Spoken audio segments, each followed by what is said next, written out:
Welcome to USA Global TV and Radio, where our mission is to provide education, entertainment, hope, and inspiration. USA Global TV and Radio connects you with experts and audiences all around the world every single day to help you succeed in business and to live a richer life. Visit us at usaglobaltv.com to learn about career and life-changing training and mentoring programs like the Listening Mentor. Subscribe to our newsletter to stay informed about our special programs and offers. Discover how you can become a guest on one of our shows or a host or producer of a USA Global TV and Radio show of your very own. That's USA Global TV and Radio, where the doctor is always in.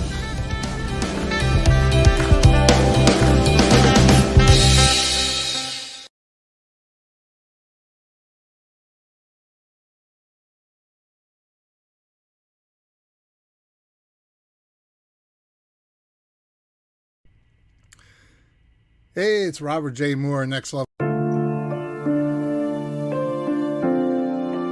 13 years ago, my parents started an experiment. To break out of society's norm, to go against the grain. And to find our own American dream. We quit our corporate jobs and we sold all of our possessions. And started traveling the world with our 1-year-old daughter. Did we win the big jackpot? Complete opposite. We lost everything financially in the 07-08 real estate bubble.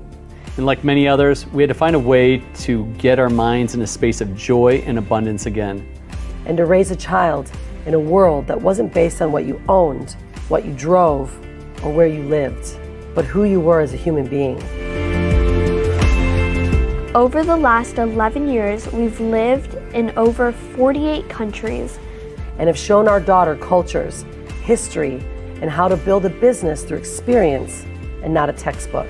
Because of this worldly education, I borrowed $20 when I was 9 years old to buy fabric, threads, and needles, and turned it into a 6-figure, socially conscious, and eco-friendly fashion brand. At the age of 11, I turned down a $30 million venture capital deal because it wasn't aligned with my values. All right, I'm Robert J. Moore, Next Level Coaching, and once again, welcome to the podcast interview. I got a good friend of mine here that we've known each other for a while, and we've communicated quite a few times over different things, and especially marketing, especially the PR work, the deep inside stuff that you guys don't know what about. You guys always keep coming to me, and I always find the information. Well, this is one of the guys I go to. Brian Swan, how you doing, brother? Well, I'm doing fantastic. It's 7:37 a.m. in Bali, 7:30 p.m. your time. So this is the future. Waiting for the waves, everybody. Waiting for the waves today. Yes. No, I'm excited. I can see the waves, and we're supposed to be having some big swells this afternoon. So anywhere between like the 10 to 18 foot range, I'll be out battling the waves out here. I sat there and saw a picture. You guys had a picture of the three of us with the boards, and your wife had like the biggest board. You know what I mean? Yeah. And you had a smaller one. What's the difference in those boards? So you have it with the big boards. Usually the long boards are kind of for beginners. It's the best way to start out, more foam stability so you can get on. And then when you start progressing, then you can get down to the short boards, more maneuverable, get into barreling waves, more trickier waves. But it's my daughter, she's 17. She's like an old school. So she loves the longboard. She's an old soul. So she always rides the longboard as well. Not like the big one that your wife had that time. That was huge. That's the big one. You would think she'd have a smaller one, considering she's been with you for a long time. That's how you guys met then, yeah? Well, I met Rhonda back in 1998, so 26 years ago. And I met her surfing. Literally, she's from Detroit. I'm from Chicago. And we met surfing in the waters of San Diego back in 98. Like, she paddled out. I met her right there in the water. And for the first 10 years of our life while we're living in San Diego, that was always like, she was in the corporate world. I was a robotic engineer working in the semiconductor, life sciences, biotech companies. And for the first, like, almost 10 years before she got started online, we were both in the corporate world and we surfed. And while we're living in San Diego, my wife, she had she had a moment to where she went into a meeting when she was in the pharmaceutical world. And that's actually, she got out of that world because she was realizing she was doing more harm than she was good, even though it was a good recognition kind of stature. But she said she wanted to have a family and not put our kids through daycare. And she typed in 2004, so 20 years ago, she typed in stay-at-home mom, pulled up a crappy website of some woman that had she used to be a waitress, 4 kids, and now she was making like 20, 30K or 50K per month. She's like, if this woman can do it, I can. And my wife jumped in, started buying all the marketing materials, was like Google AdWords. This is before Facebook, YouTube, any of that stuff. But she had a vision and a vow that I'll never put my future children in daycare. And I thought she was absolutely crazy. You know, we just bought $1 million house in San Diego. I'm like, what are you doing? And I was this robotics engineer. Like, this is so un-American. What do you know, like, you're doing something, work on home online. But that actually changed our whole trajectory of our lives. When and you know, it's crazy, when she got started, she invested like 25K. She didn't tell me anything about it. She just says, don't worry about it, I'm going to work. And she hadn't made any sales. And lo and behold, and this was in the personal development industry. So that was all like woo-woo stuff to me. Yeah. All I knew was like Tony Robbins. This was before the movie The Secret, and, you know, to where it kind of became mainstream. But she was progressing in life of like, wow, she's going after something. I was really just content and being, you know, having an engineering job, robotics engineering, but she had like a $13,000 a month, then a $47,000 a month. And I said, I'm in, whatever I got to do. And the cool thing was about it was that everything is sales and marketing and communication. So I took all the skills that I learned from sales and marketing in my corporate world selling. I sold Elon Musk actuators at SpaceX before anyone knew it was SpaceX. So I was in that world, but I was like, I can translate this back into this world. And then what's interesting, our whole thing was to be able to travel around the world and live anywhere, but it wasn't a reality. But it just, these little steps you start taking right now, even by listening to me and you, there might be people on this call where they'll give them one nugget to take that first step. And what happens is that many people are so afraid to take that first step. And I was so afraid to do that. I actually had to watch my wife do that. And then that's how things transform. Yeah, but as you know, though, is being uncomfortable is your most comfortable spot. Yeah. Because when you're uncomfortable is when you learn and you grow. Absolutely. And you know, the one of the things that my wife did really well was that she learned branding. And it was interesting, like when you're working with companies, this is in the affiliate marketing world, they're like, don't worry, just brand us. And my wife's like, why would I brand you? It's like, brand me first and foremost, and then you can offer them whatever your offer may be. Let's say you're a coach and you have coaching clients. You got to brand yourself first. So she learned that very quickly. And that's actually how, our branding agency come about is we're already solving problems for, clients. And it's like, well, let's just make this as business. When you're solving your problems, she's like, that becomes your business. Yeah. But you guys took a turn for the worse though after a while though, eh? Yeah. Yeah. It was back in 2004 when my wife got started at the same time, we were like, okay, we're going to have kids in a few years. My daughter, she's 17 now, but she was born in 2007. And we started investing, back in the day, like anything you invested in real estate, you thought you're a real estate mogul. So we got our first condo in 2000. Then we got our first $1 million house in 2003. Then we bought a 1.7. Then we started investing 5 houses out in Flagstaff. And the people that we the team that we invested they were basically taking all the money out of the draws for the construction loans and essentially ripped all the funds out and bankrupt about 20 families. And we were like one of the first. I don't know if you remember back in the day right when the financial real estate bubble crisis was happening in 2006, 2007. We were on the loans of Countrywide Mortgage, and that was the first company that went bankrupt. And that just turned the whole tailspin in the USA, and everything was like a domino, like with all the loans where you could not put money down, and it was. So we were in that, and we went from millions to nothing, and that was the pivotal moment of what do we do now. I know your story, so. For the people that when I'm sharing this, if you don't know Robert Moore, he's got a documentary, a 90-minute documentary.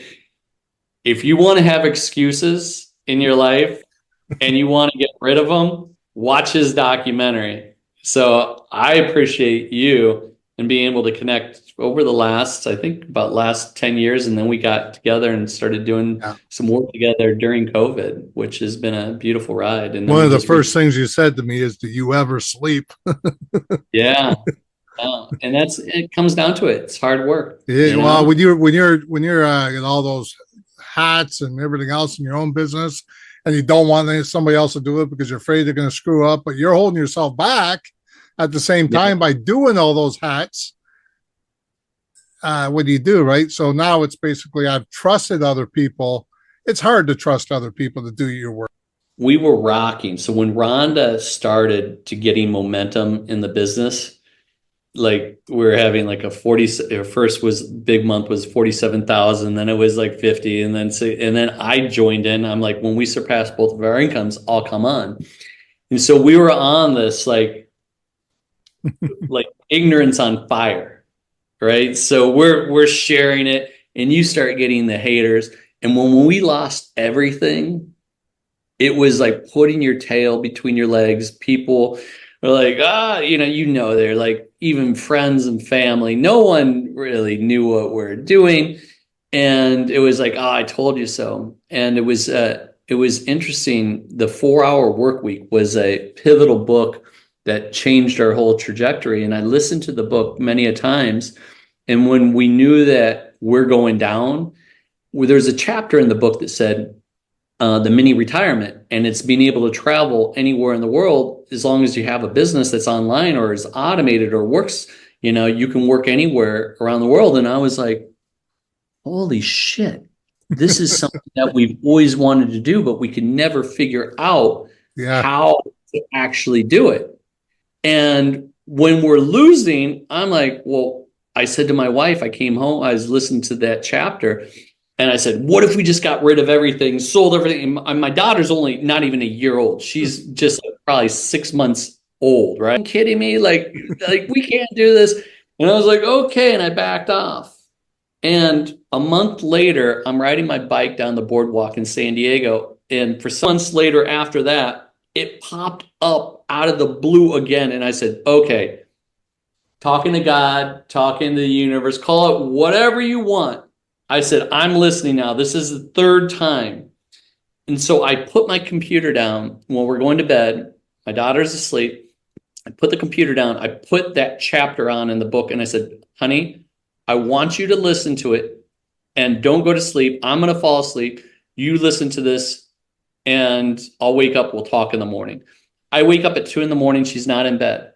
I go downstairs, see where she's at, and she's Googling how to live in Bali or something about Bali. And this is in 2008. And it was June, like right around her birthday. On June 5th, we made a declaration. We saved this bottle of wine, this Opus One, for a special occasion. And we did a video of us opening this wine saying, we're getting rid of all our shit and we're going to travel the world. This video, I don't know, I think it maybe went viral back in the day for what you consider, but we had all the comments, and this is what my wife said, and it's hilarious, and I can see why we had the haters. So this is go back, long story about the haters, is that she goes, we have a bottle of wine, she goes, rather expensive bottle of wine, and we saved this for a moment because we're going to get rid of all of our things and we can travel the world because we have this business. Well, what she didn't say is that we're losing everything and this is also a decision. So we had all these comments of just hate, and we actually had to turn the comments off. It was so bad. But like dealing with it, we had so much like backlash from friends, family, like you're so, what's the word? So like, you're like your damage you're going to do to your daughter of her not having a home, no family, there's no friends, she's going to be a broken child. We received so much flack, and all I could say was like, well, if it doesn't work, and this is what I'm going back to on like when I was talking to you, there might be some nuggets in here to where somebody will listen and go, I'm going to take that first step. You can't just get to somewhere without going through the biggest like assets of my life, or the biggest pivotal moments have came off the worst moments in my life. Mm-hmm. And with your documentary, like you've had many of those, but you've got to just keep on going. So with the hating and the jealousy, it was like, well, we're going to do it anyway. And if it's not right, we'll make course corrections.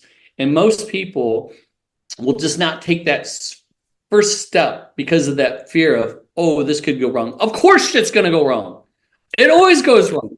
And it's never, and this was another thing of why we did it. Tim Ferriss in that book, what he said was that there's never a right moment anywhere to make big decisions, starting a business. And most of the biggest companies, they've been started when there was a downturn in this. So there's never a right moment. When you start taking the action, lo and behold, God, the universe, call it whatever you want, starts playing in your favor. It's like, all right, you're taking this action. Let me do this one more thing. But until you take the action, it will never be delivered. And you start getting these like, you start seeing signs of like, all right, let me go this route. Let me do this. And you just take one more step. And you get a little bit more momentum, and then people start seeing it, and then they start helping you out, right? And you start building teams. And so a lot of people do it the opposite way.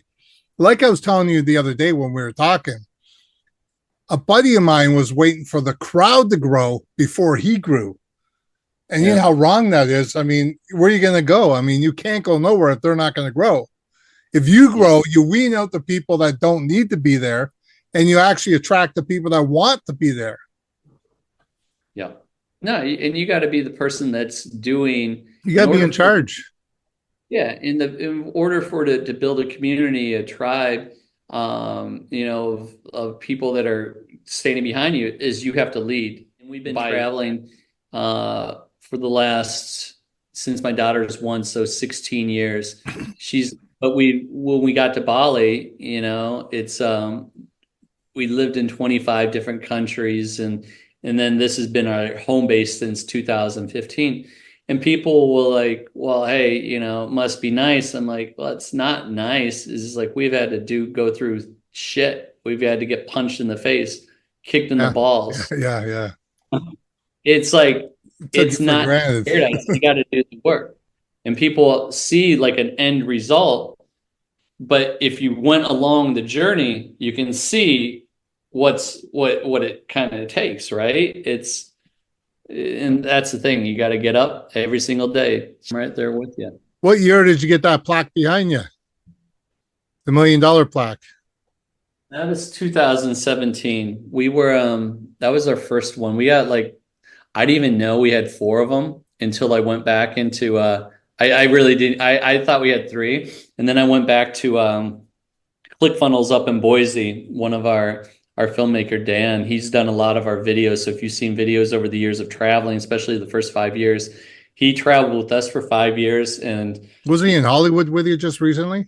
yeah, no, like my wife and my daughter were just with him in LA for the last month. And he was doing such great work. We got the connection with Russell, and he became a partner in ClickFunnels for the last 5 years. And Nice. when he was up in, he was living in Boise, I went up and visited, and I went into the ClickFunnels headquarters, and I started going through all of them, and I'm like, oh, here's ours.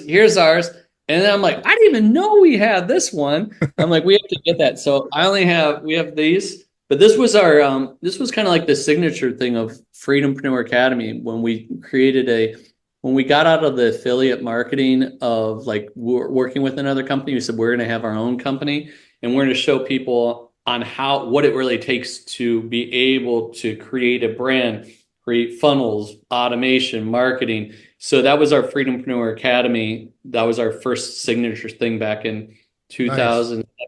Nice. We started it in 2015. So it took a couple of years to get to the 7 figures on the funnel. This is why you've came to us. You got to have a credible resource, right? And if you know the people, and you're like people that kind of come and go, we've been around for a long time, nearly 20 years into the online world, way before the digital nomads. And you got to have people that you can trust. And so when we started speaking during COVID, like in 2020, you're like, hey, this is where like your story needs to be told. And the Forbes is like, we got to be able to and it's not anybody can just get in there. We got to be able to get your story, be able to make the pitch, start pitching it to the different ones, and then to get picked up. And so it's the key is you're not just in the reason that Robert, I think he had other publications, but he had such a great story and it was like doing incredible shit with his business that we're able to get him in Forbes relatively quickly versus what most people. But a lot of times you got to build the foundation. And this is like Forbes, Entrepreneur Success, Inc. Those are like tier ones. Those are big ones, but they can't get accepted unless you start building the foundation with like tier twos.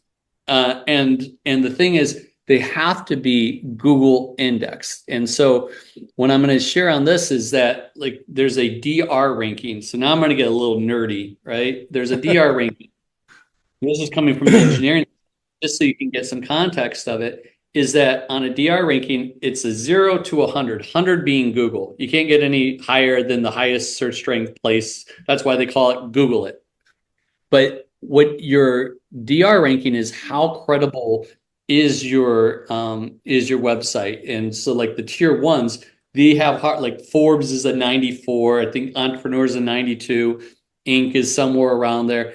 But you still got to start building with ones that have about like a 50 or higher. And the ones that we operate, we're not an agency that just says, hey, pay us 10K per month and we're going to pitch you. We guarantee what we do. And we make sure, so it's like we guarantee that you're going to get published. So the thing is, there's like a lot of agencies that, hey, we can get you in 20 articles, but they're not going anywhere.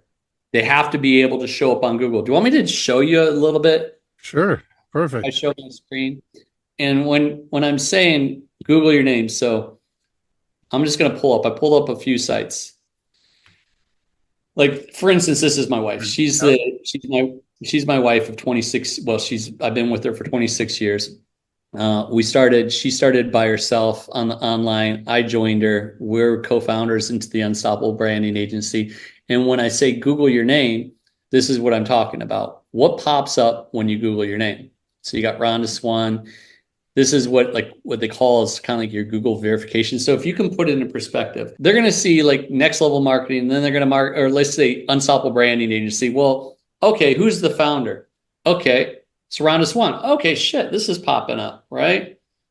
What's this? The way that it's enabled for you to get a Google Knowledge Panel, get Google verified. So this is kind of like the blue tick per se of Google, is you got to have your news column feed in, and that's what helps create the Google Knowledge Panel.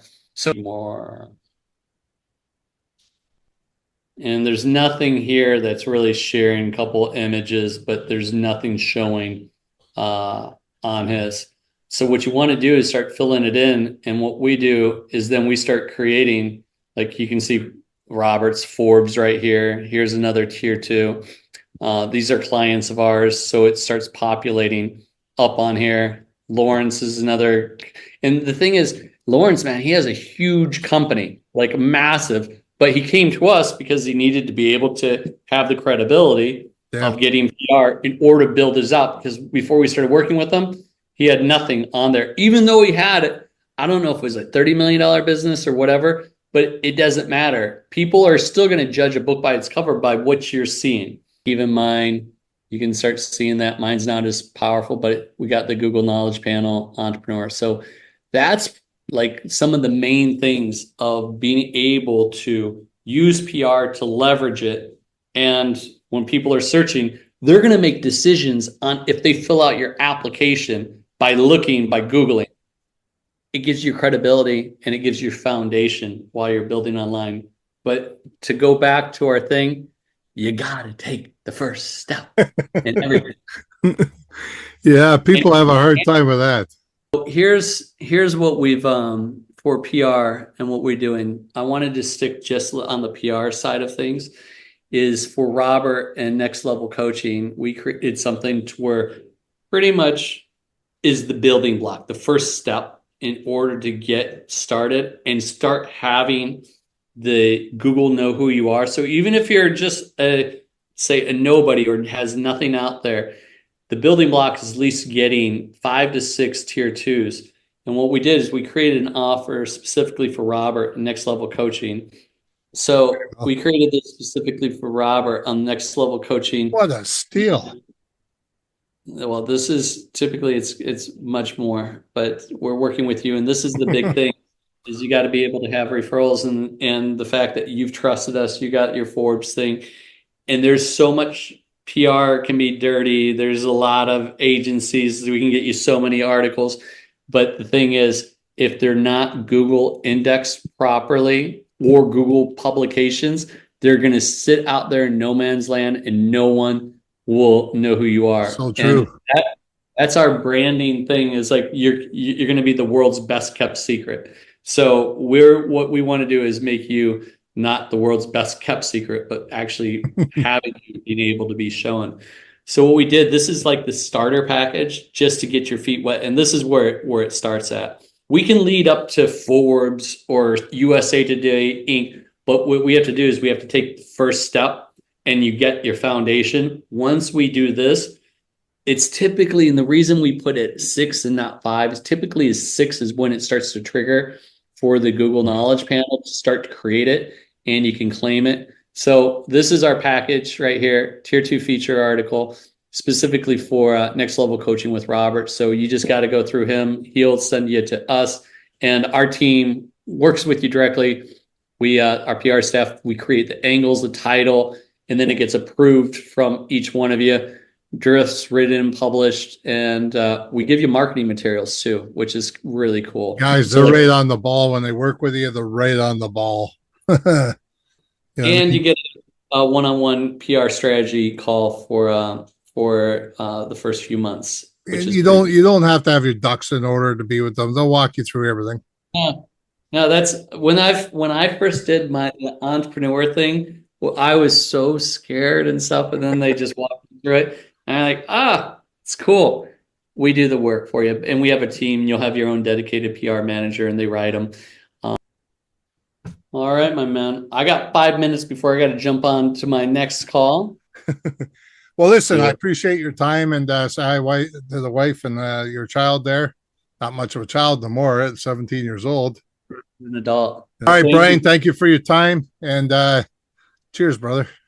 Cheers, brothers. Well, thanks for tuning in, everybody. I hope to hear from you next week. I'll have another powerful message for you from Robert J. Moore, the Next Level Coaching. Take care.